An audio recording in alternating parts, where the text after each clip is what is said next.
Damn, I guess we're just gonna have to review it again. In the 80s and 90s, the sights-growing beat-em-up genre ruled the arcades. You had solid titles like Double Dragon and Final Fight demanding your quarters so you could get to the next boss, and even pop culture leaked into this genre with games like Teenage Mutant Ninja Turtles, X-Men, The Simpsons, and The Avengers. Players couldn't get enough of teaming up with friends to take on these games and become legends of their local arcades. Be it the arcade at the local mall, or maybe something like a Chuck E. Cheese-like atmosphere with pizza and animatronic characters. I know one of my earliest memories of the big beat-em-up game experience was at Billy Bob's Wonderland here in Huntington, West Virginia, where I and 3 other kids took on Shredder, Krang, and the rest of the Foot Clan in Teenage Mutant Ninja Turtles. None of us could have been older than 6, and that game was kicking our asses.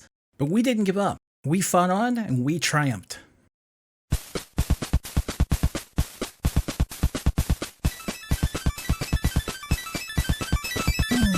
Nintendo's NES and Famicom systems were designed to bring the arcade experience home, which was something that Atari had struggled with during its time of prevalence. Among the NES sports and action sets were popular arcade titles like Contra and Spy Hunter. Some of the beat-em-ups even came home to the NES so we can enjoy the experience anytime we wanted to. The first game that comes to mind when I mention this is always Teenage Mutant Ninja Turtles 2, the arcade game for NES. It obviously wasn't exactly like the arcade title, only 2 players could play is a big example, but it was a nice port to play at the time. Other developers went the completely different route and created their own beat-em-up specifically designed for console play. So if you were a Sega kid, you were happy to showcase Streets of Rage as the holy grail of home beat-em-ups. It had attitude, it was fast, and it was fun as fuck. I can't think of too many games that gave you the opportunity to join the bad guy at the end and become a villain. Plus, both players can fight to the death depending on the option they choose. Not all the beat-em-up ports brought home a good experience. I reviewed one such game nearly 6 years ago when I reviewed Renegade, and upon further inspection, this game deserves a second video simply because, and I admit it, I used a ROM to play Renegade instead of original hardware. It is possible that ROMs get ripped incorrectly and things like audio and some graphics get fucked up, so it's possible that the controls got a similar treatment. I had to get a physical copy of the game not only to get it into my collection, but I also had to end this chapter of my life. So I made a deal with the devil. Yeah, that devil. And I got a copy of Renegade to pop into my NES and try it out for the first time without any emulation. As I mentioned in the previous video, Renegade started out as an arcade game.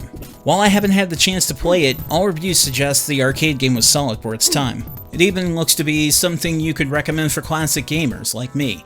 Renegade was created by Technos, the same company behind games like River City Ransom, Double Dragon, and Super Dodgeball, though the latter doesn't exactly involve fighting. Renegade came first in the Technos timeline of games and laid the foundation for the Double Dragon series with its release in 1986. Double Dragon would soon follow with its 1987 release. Surprisingly, and I am willing to admit this, the physical copy of the game does control better than the ROM I'd played. I tried it on both my original NES and my NES 101 top loader, and both gave me an improved experience over what I remember from the first review. However, I hesitate to call the controls good.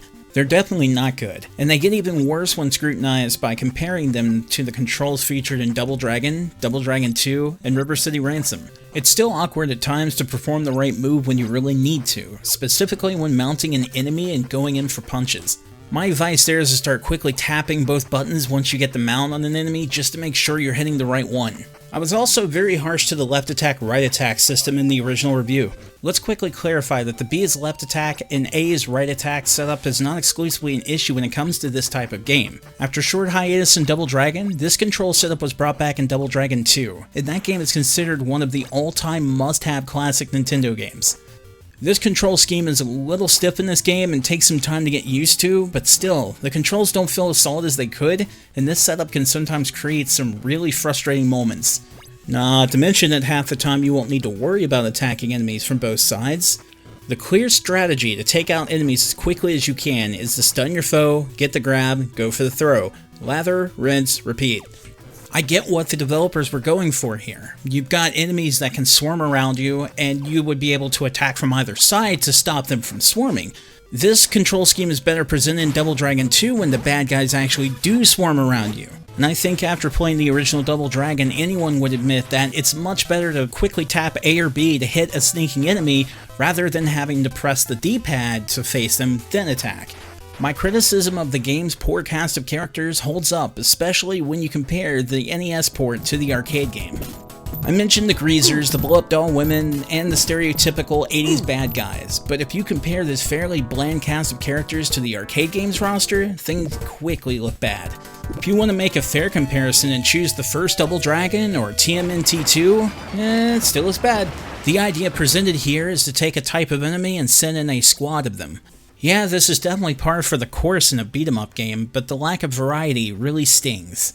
You get a dude or a girl. You get a dude or a girl with a weapon. It's dead obvious who to fight first. Not to mention it really hurts this game that the weapons can't be picked up by the player once an enemy is killed. I'm aware the arcade game didn't allow this either, but it's like a tease when someone runs in and smacks you with a stick or a whip, and the only revenge you get is some punches and kicks. And apparently I'm not the only one who thought this, because Bad Dudes, a game from Data East, came out 1 year later and had nunchucks. My experience didn't get any better with the final level at all. It's still difficult to deal with multiple 80s bad guys at once, and then you have to fight through a gauntlet of boss characters all while trying to stay alive. The running attack works for a while, but I would say your progress is based more on luck than how well you play. The game stages also look dull and uninspired for the most part. I understand that not all the detail from the arcade game can make it into this port, but it's still a little boring when compared to other beat-em-ups. The main issue is each stage is more of an arena style, rather than a walk to the right to continue to state style used in most games. Whether this was chosen as a means to keep from distracting the player, I'll never know, because it wasn't used in any future Technos games as far as I'm aware. I'm sure this is the part where I'm going to have someone say, hey, what about the warehouse in Double Dragon? What about the helicopter in Double Dragon 2? Hell, what about the dojo in Double Dragon 3? All those were set in one room. It's a little different with Renegade because that is the way the entire game is set up. You have one area, that's a stage, that's it. It still boggles my mind that for one part of the game, and one part only, Techno said, let's just drop the left-right control scheme and let the player do whatever they want. And it happens to be on the stage that I hate the most. The final stage is annoying because the bosses it vomits out at you, and the seemingly limitless twists and turns all designed to fuck you over and make you repeat the level, but the motorcycle stage feels like the ultimate afterthought. It's a break from the typical beat-em-up fashion of the game, but what kind of break is it? It's like taking a break at work to smash your car into a traffic median. You know what's really bizarre?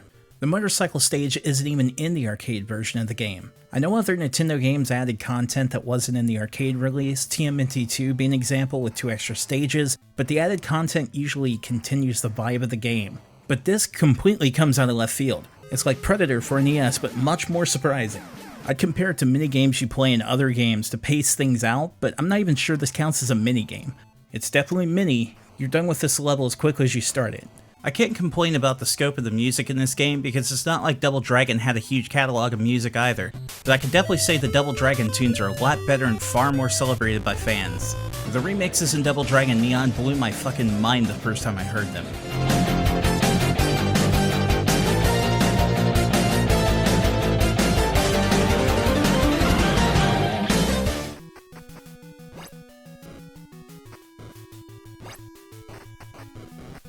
Does anyone honestly want to do a remix of this? It would be easy if you did.